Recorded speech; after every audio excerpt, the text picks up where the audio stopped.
Alam mo ba na 24 na senador ang bumubuo sa mataas na kapulungan o Senate? Malaki ang kanilang papel sa paggawa ng batas at pagbabantay sa ating gobyerno. Kaya dapat nating alamin ang kanilang tungkulin bago bumoto. Ano nga ba ang trabaho ng isang senador? Katuwang ng House of Representatives o mababang kapulungan ng Kongreso, gumagawa sila ng mga pambansang batas na para sa lahat ng Pilipino.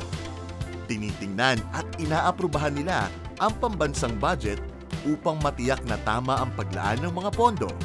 Nakikilahok sila sa mga usapin tulad ng international treaties at national policies. Kasama sila sa impeachment court para litisin ang matataas na opisyal ng gobyerno na inaakusahan ng paglabag sa batas. Gaano naman katagal ang kanilang panunungkulan? 6 na taon ang termino ng isang senador at maaari siyang mahalal ng 2 magkasunod na beses.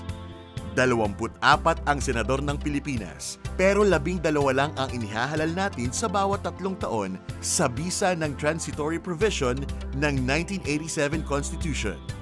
Ang Senado ay may mahalagang papel sa pagbalangkas ng mga batas na may epekto sa buong bansa.